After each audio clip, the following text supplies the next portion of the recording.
amazing, Shepard. I've never seen a drive core like this before. I can't believe you were able to fit it into a ship this small. I'm starting to understand why you humans have been so successful. I had no idea Alliance vessels were so advanced.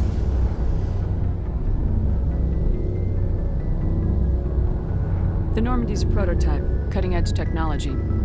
A month ago, I was patching a makeshift fuel line into a converted tug ship in the flotilla.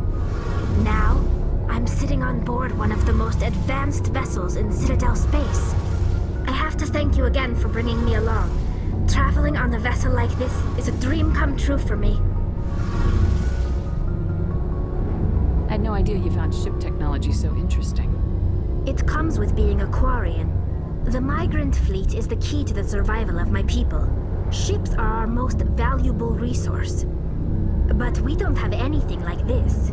We make do with cast-offs and second-hand equipment. We just try to keep them running for as long as we can.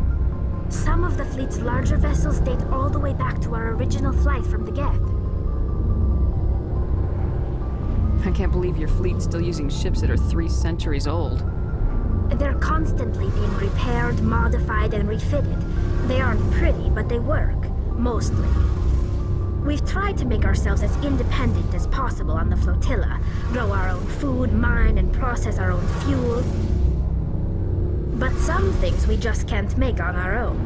A patch to maintain the hull integrity requires raw materials we just don't have. That's why our pilgrimages are so important. Tell me about your people. Our lives aren't easy. Resources are scarce, and we are constantly on the move. Everything we do must in some way contribute to the continuation of the migrant fleet. There are 17 million Quarians in the flotilla, and each of us relies on the others for survival. The bonds among my people are strong. Unfortunately, we have had to surrender many of the freedoms and civil liberties other species take for granted.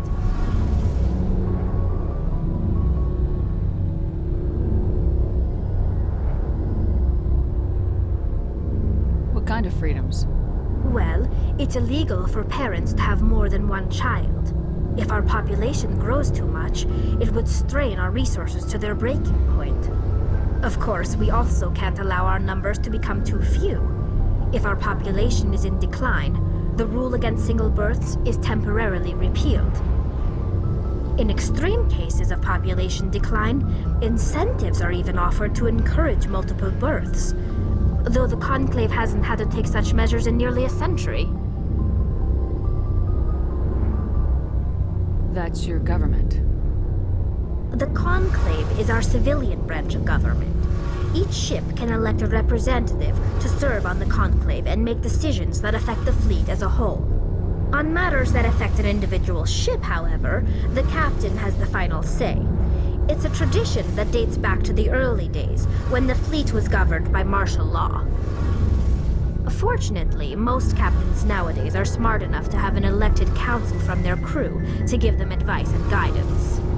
So the ultimate power rests with elected officials? In practice, the Conclave and the respective council for each ship tend to set the rules that govern our daily lives. But in theory, we are still under military jurisdiction. The 5 top-ranking military officials in the fleet serve on the Admiralty Board. These 5 have the power to overrule any decision by the Conclave in case of emergency. To do so requires unanimous agreement among the Admiralty, and they can only do this once. After that, the entire board must resign their posts. It's a safeguard that served us well.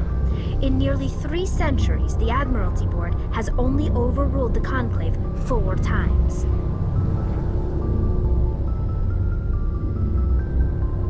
I want to know more about the Geth. I doubt I can tell you anything you don't already know. It's been almost 3 centuries since they drove my people into exile. All I know is the story of their origins, what they were when we created them, and how they turned on us. Interesting. The Geth were originally created to serve as an automated manual labor force. Initially, their intelligence was as limited as any VI. Over time, we made small modifications to their programming to allow them to perform more varied and complex tasks, bringing them closer and closer to true AI status. How come the Council didn't step in and stop you? This wasn't true AI research. We may have been skirting the bounds of the law, but we never did anything that was actually illegal. The changes were so insignificant, so gradual, that we were able to control them. Or so we thought. But one thing we underestimated was the power of the neural network. A million Geth thinking simultaneously created an inherently unstable matrix.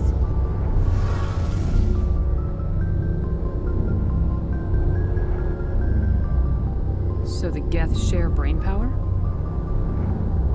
Many of the Geth's logic systems were designed to work in concert with other nearby Geth. Basically, the more of them you have in a group, the smarter they are.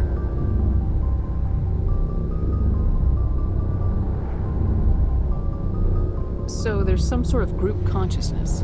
No, nothing like that. They cannot share sensory data or information. Their programming cannot handle that much simultaneous input. Each Geth maintains an individual awareness and identity. The neural network only operates on a process-based level. It's basically the synthetic equivalent of a subconscious. But when they're in close proximity, they can coordinate low-level functional processes, freeing up more capacity for original or independent thought. That doesn't make any sense. I'm probably oversimplifying. The Geth are incredibly advanced and complex creations. All you need to know is that they get smarter when they gather in large numbers. As we built more and more Geth, their effective intelligence became more sophisticated, more abstract. One day, a Geth began to ask its Quarian overseer questions about the nature of its existence. Am I alive? Why am I here? What is my purpose? As you can imagine, this caused a near panic among my people. I don't see what's so bad about those questions.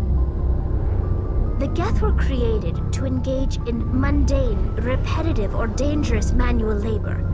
That's fine for machines, but it won't satisfy a sentient being for long.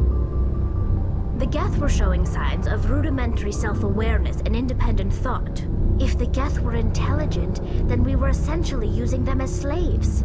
It was inevitable the newly sentient Geth would rebel against their situation. We knew they would rise up against us, so we acted first. A general order went out across all Quarian-controlled systems to permanently deactivate all Geth. The Geth responded to this order violently.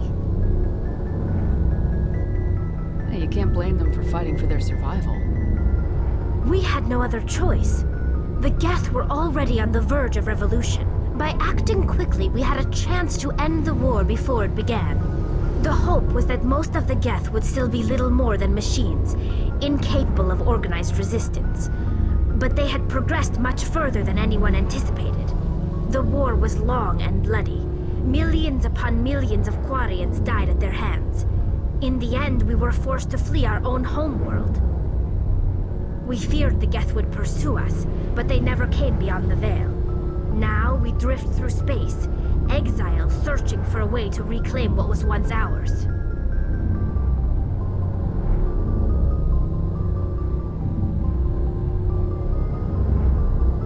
It's hard to feel sorry for you. Your ancestors tried to wipe out another species.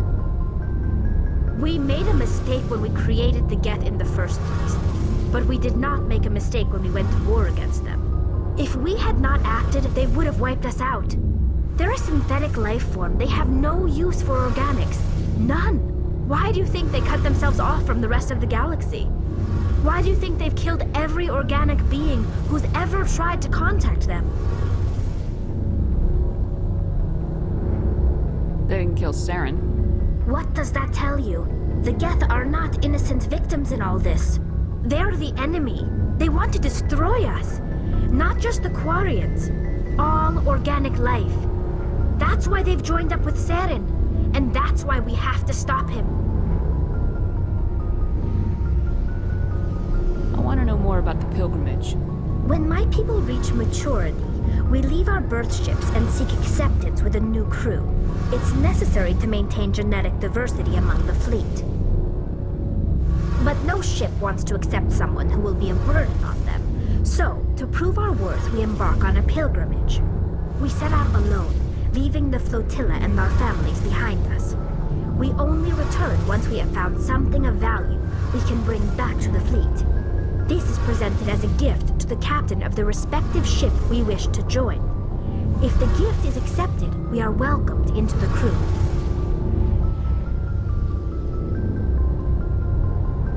Can a captain choose to reject the gift? That doesn't happen often. Most captains are eager to increase the size of their crew. It increases their own standing in our society. Even when a gift is not particularly valuable, the captain usually accepts it out of a sense of tradition. However, there is a stigma to presenting a substandard gift. It's not the best way to make a good impression on a new community. Most pilgrims don't return until they find something worthwhile. I want to talk about something else. Like what?